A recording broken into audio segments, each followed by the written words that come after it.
Hello good morning সকলকে। আজকে অনেক সকাল সকাল আমি ভিডিওটা করছি, কারণ সোশ্যাল মিডিয়া খুললে যেটা দেখানো হচ্ছে বারবার একজন পুলিশ শিক্ষককে লাথি মেরেছে।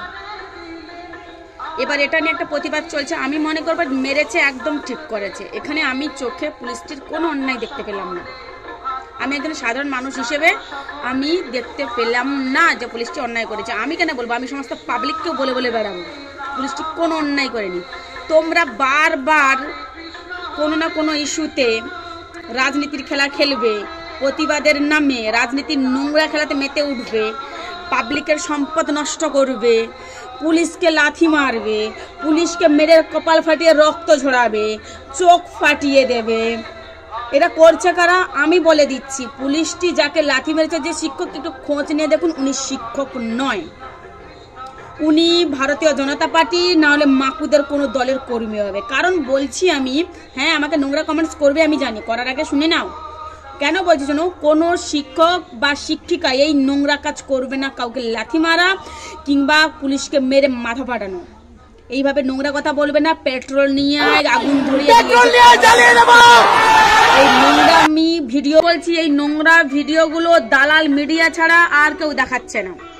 আজকে দালাল মিডিয়া দেখাচ্ছে একজন পুলিশ একজন শিক্ষককে লাথি মেরেছে। তাহলে মনে করুন তো, 1 মার্চ একজন ছাত্র অধ্যাপক ওম প্রকাশকে যখন পেছনে লাথি মেরেছিল, কোথায় ছিল দালাল মিডিয়া?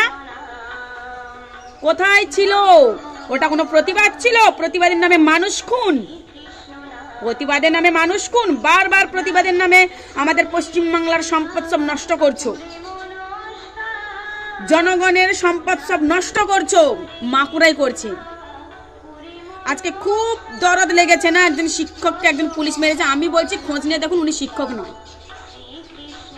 আর কোন শিক্ষক হলে এই যে আপনারা যে ভিডিওগুলো দেখছেন, পেট্রোল নিয়ে আয়, ডিজেল নিয়ে আয়, আগুন ধরে বলি, কোন শিক্ষক? আমি একজন MA পাস করা মেয়ে, কই আমার মুখে তো এত নোংরা কথা আসে না। চাকরির জন্য আন্দোলন করতে যাই না।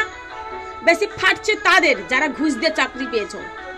তুমি টাকা দেবে কেন? আমি মনে করি হ্যাঁ, যোগ্যতার কাছে সত্যি আমি খুব লজ্জিত যে আপনাদের সত্যি খুব কষ্ট হচ্ছে। তবে আমাদের মাননীয় মুখ্যমন্ত্রী মমতা ব্যানার্জি যখন আপনাদের ভরসা দিয়েছে যোগ্যদের, নিশ্চয়ই মমতা ব্যানার্জি পালিয়ে যাওয়ার মেয়ে নয়।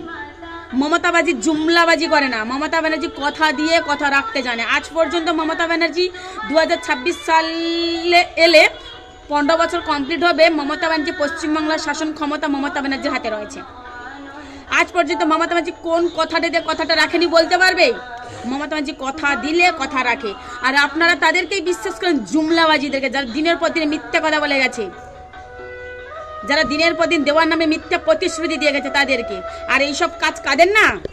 পাবলিক ভালোবাসেন। আপনি যান, যিনি ফুটপাতে বসে একজন সবজি বিক্রি করছে, অনেকে জিজ্ঞেস করেন, বলে দেবে এটা মমতা ব্যানার্জিকে পদত্যাগ করানোর জন্য জোর করে চেষ্টা করা হচ্ছে, সরকারের সম্পদ নষ্ট করা হচ্ছে, ইচ্ছে করে করে মমতা ব্যানার্জিকে বদনাম করার চেষ্টা করা হচ্ছে এবং চারিদিক